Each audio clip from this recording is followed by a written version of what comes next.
بسم اللہ الرحمن الرحیم وَإِذَا أَسْلَمَ رَجُلٌ عَلَى يَدِ رَجُلٍ وَوَالَاهُ عَلَى أَنْ يَرِثَهُ وَيَعْقِلَ عَنْهُ إِذَا جَنَى أَوْ أَسْلَمَ عَلَى يَدِ غَيْرِهِ وَوَالَاهُ فَالْوَلَاءُ صَحِيحٌ۔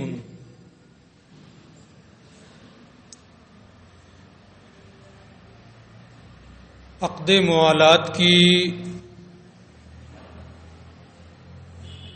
ایک اور صورت کا یہاں سے یہ ذکر کر رہے ہیں۔ یعنی جب کوئی آدمی کسی آدمی کے کسی دوسرے آدمی کے ہاتھ پر اسلام قبول کرے، اذا اسلم رجل علی ید رجل، جب کوئی شخص کسی آدمی کے ہاتھ پر اسلام قبول کرے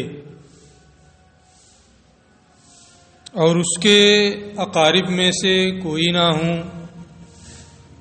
اور جس کے ہاتھ پر اسلام قبول کیا اسی سے عقد موالات کر لے، ووالاہ، اور جس کے ہاتھ پر اس نے اسلام قبول کیا ہے اسی سے موالات کرے، علی ان یرثہ ویعقل عنہ اذا جنی، کہ وہ اس کا وارث ہوگا اور اس کی دیت دے گا جب وہ جنایت کرے۔ یعنی جس کے ہاتھ پر وہ اس نے اسلام قبول کیا ہے اس سے کہہ رہا ہے کہ آپ میرے وارث ہوں گے میرے مرنے کے بعد، اور اگر مجھ سے کوئی جرم ہو جائے تو آپ اس کی دیت ادا کریں گے، اور وہ قبول کر لے کہ ٹھیک ہے میں قبول کر رہا ہوں، تو وہ اسلام لانے والا اور جس کے ہاتھ پر اسلام قبول کیا ہے ان دونوں کے درمیان یہ عقد موالات ہو جائے گا۔ اور یہ کوئی ضروری نہیں ہے کہ جس کے ہاتھ پر اسلام قبول کیا ہے اسی سے عقد موالات کرے۔ کسی کے ہاتھ پر اسلام قبول کیا اور موالات کسی اور سے کر رہا ہے، یہ بھی جائز ہے، یہ بھی صحیح ہے، اگر اس طریقے سے کرے گا تو بھی عقد موالات ہو جائے گا۔ اسی کو یہ کہتے ہیں او اسلم علی ید غیرہ، یا اس کے سوا دوسرے کے ہاتھ پر اسلام قبول کیا، یعنی جس سے موالات کر رہا ہے اسلام اس کے ہاتھ پر قبول نہیں کیا ہے بلکہ اس کے علاوہ کسی اور کے ہاتھ پر اسلام قبول کیا، اور جس کے ہاتھ پر اسلام قبول نہیں کیا ہے اس سے موالات کر رہا ہے، ووالہ، اور اس سے موالات کرے، فالولاء صحیح، تو یہ ولا صحیح ہے۔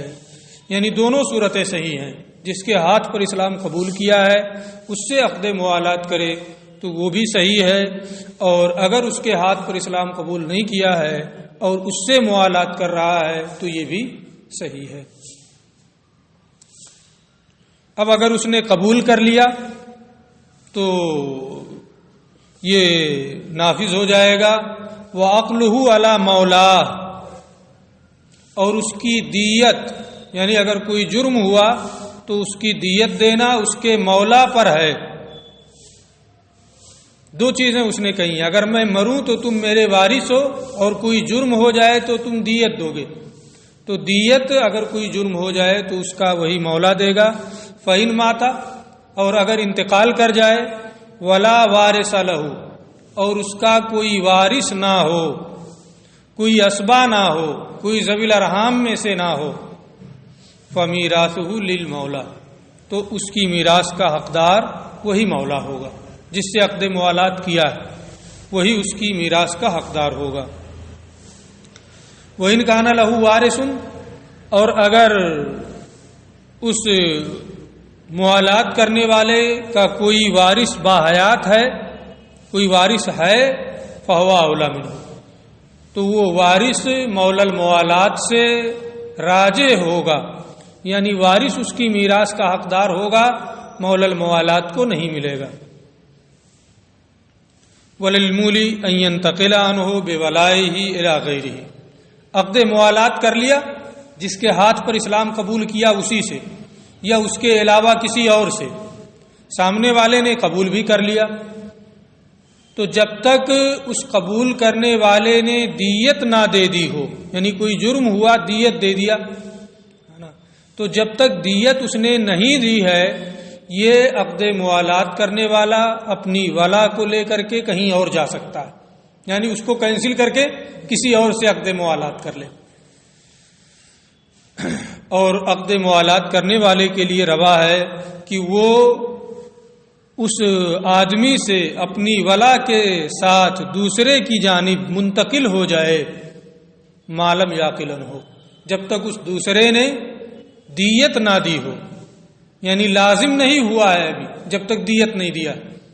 کوئی جرم ہو جائے دیت دے دے، فَإِذَا عَقَلَ، اور جب اس نے دیت دے دی اس کی جانب سے، کوئی جرم ہوا اور دیت دے دیا، لم یکن لہ ان یتحول بولائہ عنہ الی غیرہ، تو اس کے لیے روا نہیں ہے کہ وہ اپنی ولا کو لے کر کے اس سے دوسرے کی جانب منتقل ہو۔ ولیس لمولی العتاقۃ ان یوالی احدا، اور مولا العتاقہ کسی اور سے عقد موالات نہیں کر سکتا ہے، یعنی کوئی آزاد شدہ غلام ہے تو اس کا آقا جو ہوتا ہے وہ اس کا مولا ہے، اس موتق کو بھی مولا کہا جاتا ہے، مولا العتاقہ، یعنی آزاد شدہ جس کی ولا اس کے آقا کو ملے گی۔ تو اب یہ مولا العتاقہ اگر یہ چاہے کہ ہم کسی سے عقد موالات کر لیں کہ میرے مرنے کے بعد تم وارث ہو اور میری جانب سے کوئی جرم ہو تو تم دیت دینا، یہ مولا العتاقہ آزاد شدہ جو کسی کا ہے یہ کسی اور سے اس طرح سے عقد موالات نہیں کر سکتا ہے، کیونکہ اس کی ولا کا اس کا آقا پہلے ہی سے حقدار ہے آزاد کرنے کی بنیاد پر، لہذا وہ کسی اور سے عقد موالات نہیں کر سکتا۔ یہ ولا کی بحث یہاں پوری ہوئی۔ کتاب الجنایات، جنایات کا بیان۔ جنایات یہ جنایت کی جمع ہے، زیادتی، ظلم، جبر کے معنی میں اس کا استعمال ہوتا ہے۔ اصطلاح میں جنایت کہتے ہیں نفس یا طرف میں جو تعدی اور زیادتی واقع ہو۔ نفس یعنی کسی کو جان سے مار دیا، یہ تعدی فی النفس ہے، نفس میں زیادتی کرنا ہے، اور کسی کا ہاتھ کاٹ دیا، پیر کاٹ دیا، انگلی کاٹ دی، آنکھ پھوڑ دیا، کان کاٹ دیا وغیرہ اعضاء، تو اس کو کہا جاتا ہے اطراف، اعضاء میں تعدی۔ تو جنایت یہ دونوں کو عام ہے، نفس میں تعدی اور زیادتی ہو اسے بھی جنایت کہتے ہیں، طرف یعنی عضو میں زیادتی ہو تو اسے بھی جنایت کہتے ہیں۔ قتل کی 5 قسمیں ہیں، قتل کی 5 قسمیں ہیں، اور 5 میں کیا ہوگا اس کی یہ تفصیل یہاں سے بیان کریں گے۔ القتل علی 5 اوجہ، قتل کی 5 صورتیں ہیں، 5 قسمیں ہیں قتل کی۔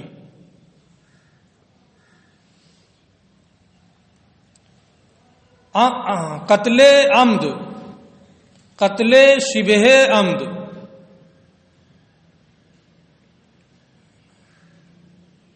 قتل خطا،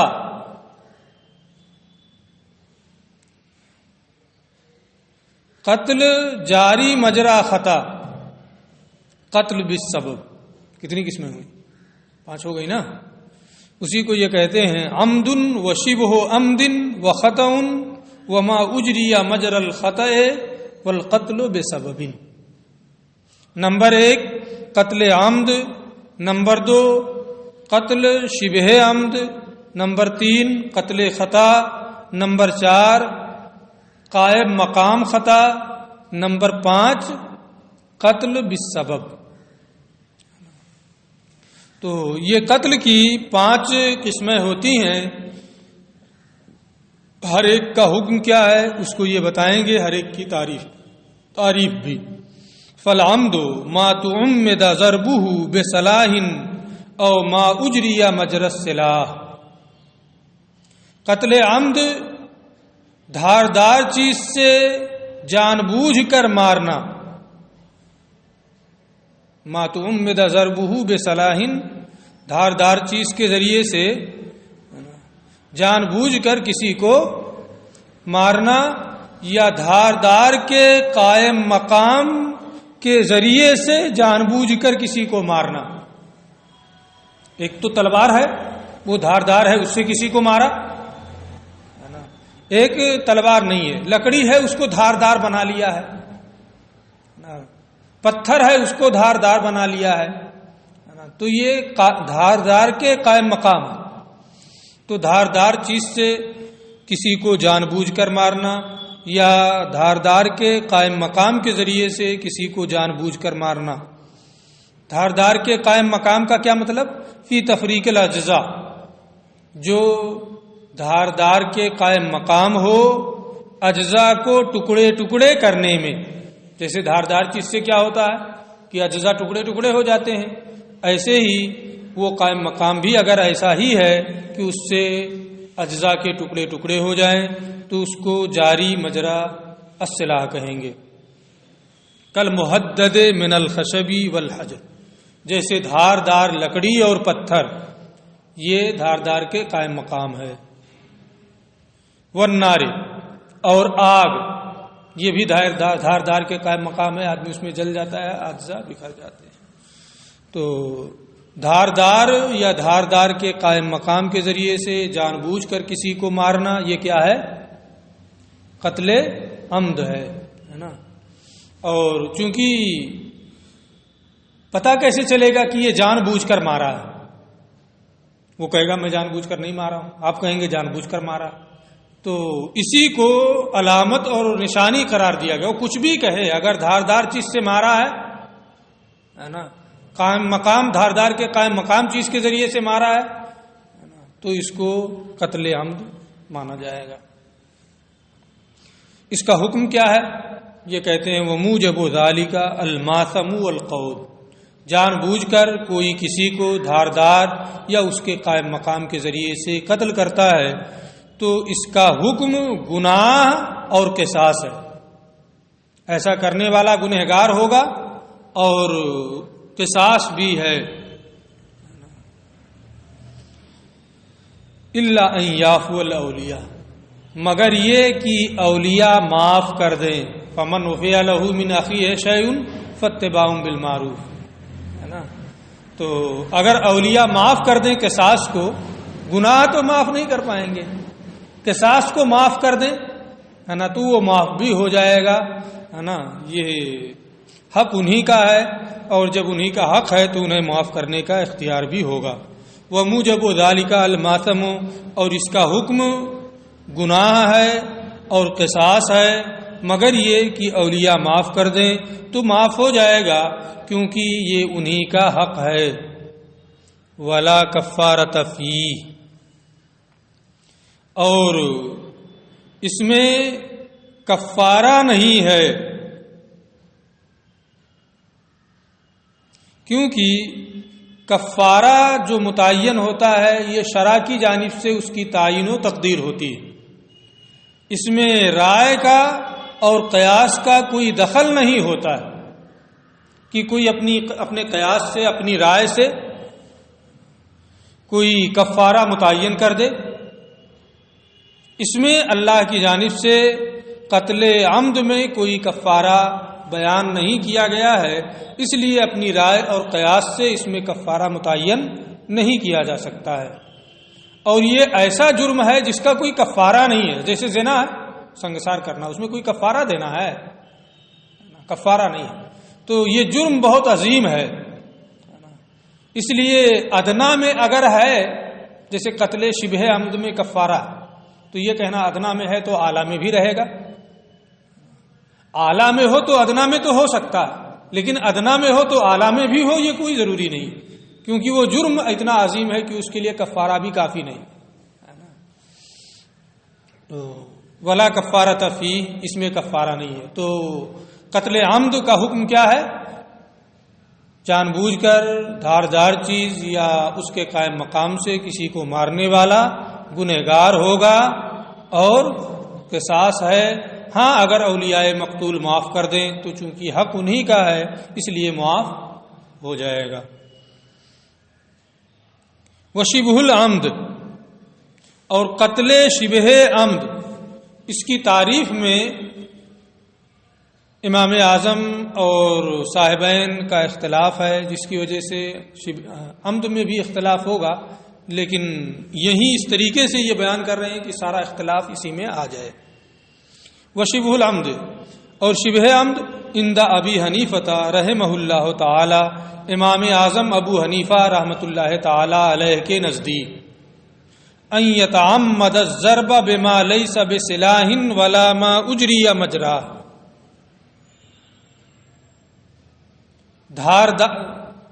وہ جان بوجھ کر مارے، کیا ہے؟ جان بوجھ کر مارے ایسی چیز سے جو دھاردار نہیں ہے یا دھاردار کے قائم مقام نہیں ہے۔ تو غیر دھاردار اور دھاردار کے قائم مقام کے علاوہ کے ذریعے اگر کوئی کسی کو جان بوجھ کر مارے تو اسے کیا کہیں گے؟ قتل شبہ عمد۔ یہ کس کے نزدیک ہے؟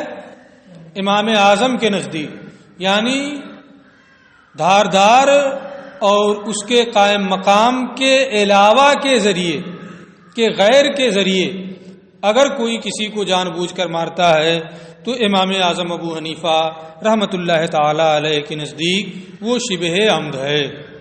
وقالا، اور صاحبین رحمہم اللہ نے فرمایا، اذا ضربہ بحجر عظیم او بخشبۃ عظیمۃ فہو عمد،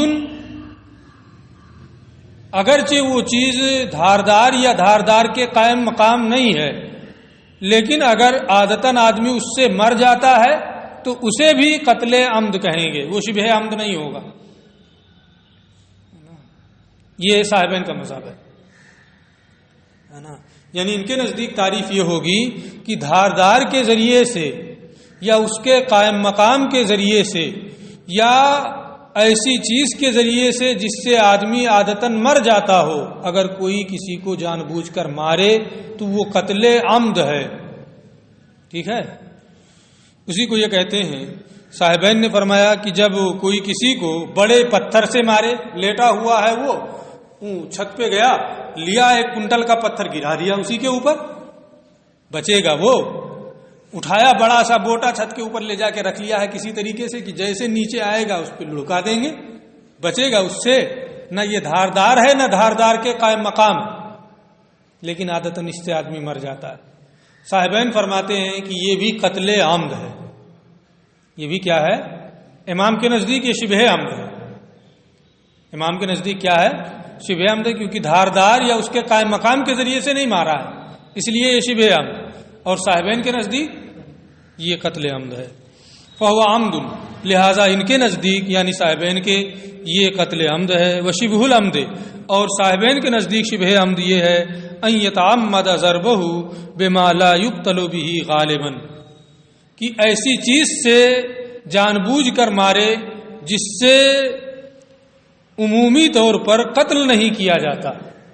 مثلا ہم ہی لوگ ڈنڈا لے کے مارتے ہیں، ہے نا، ہوتا ہے کبھی ہلکی پھلکی سزا دیتے ہیں، ایک ڈنڈا مار دیا ہے نا، تو اس سے آدمی مر جاتا ہے۔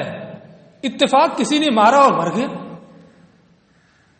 اتفاق ہے نا، تو نہ یہ دھاردار ہے نہ دھاردار کے قائم مقام ہے، اور نہ ہی ایسی چیز ہے جس سے آدمی عموماً مرتا ہو، یہ بس ایک اتفاق ہو گیا۔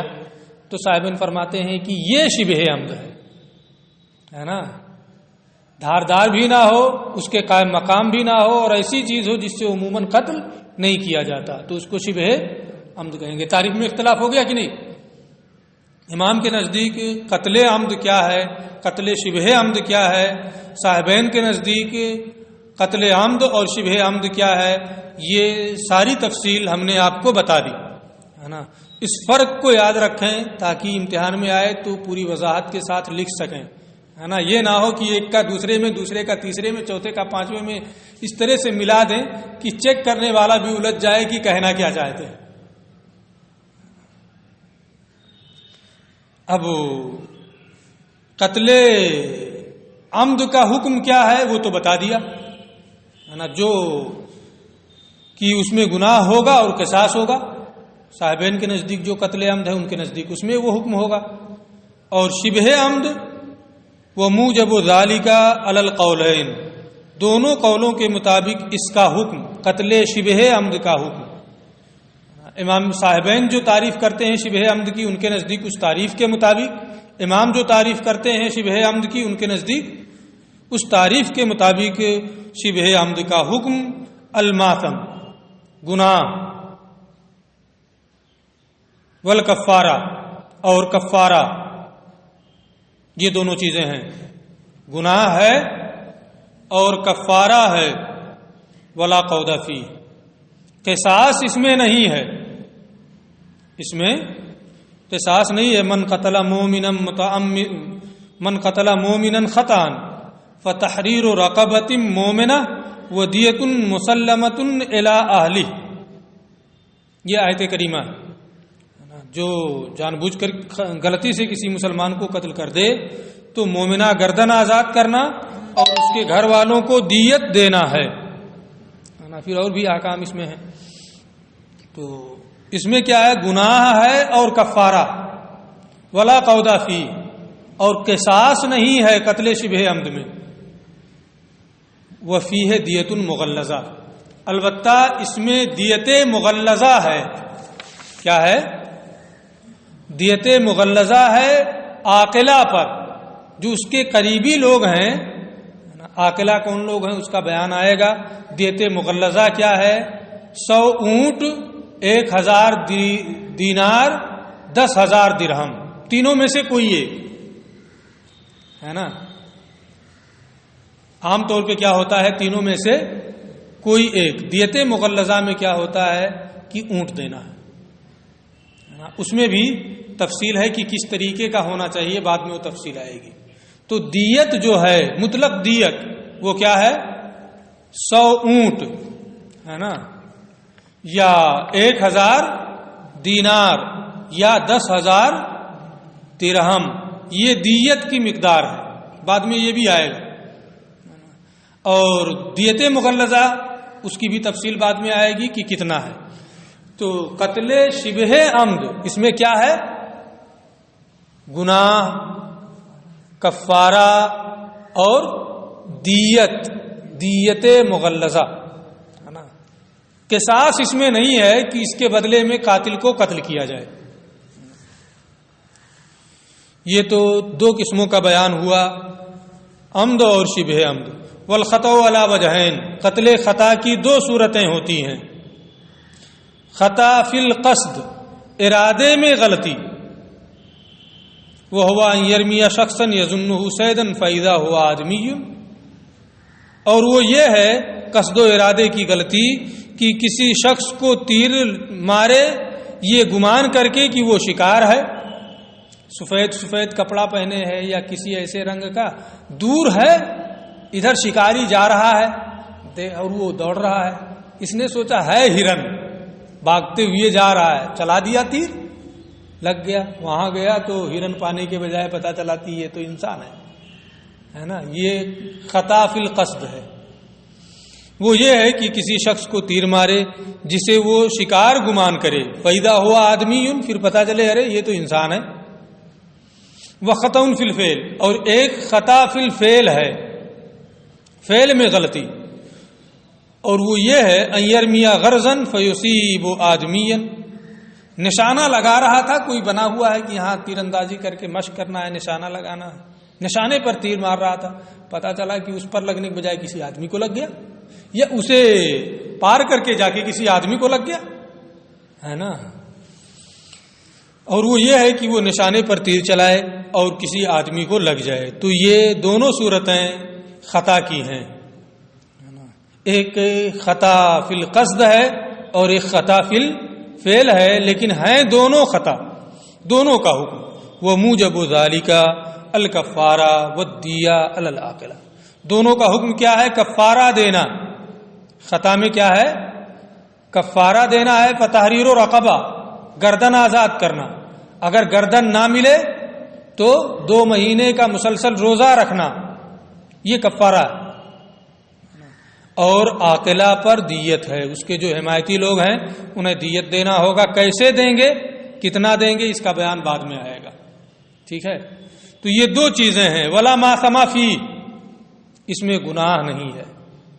اس کا یہ مطلب نہیں ہے کہ وہ بالکل پاک و صاف ہے، بلکہ اس کا مطلب یہ ہے کہ قتل کا جو گناہ ہوتا ہے وہ گناہ نہیں ہے، لیکن تثبت کو ترک کر دیا، غور و فکر کو ترک کر دیا.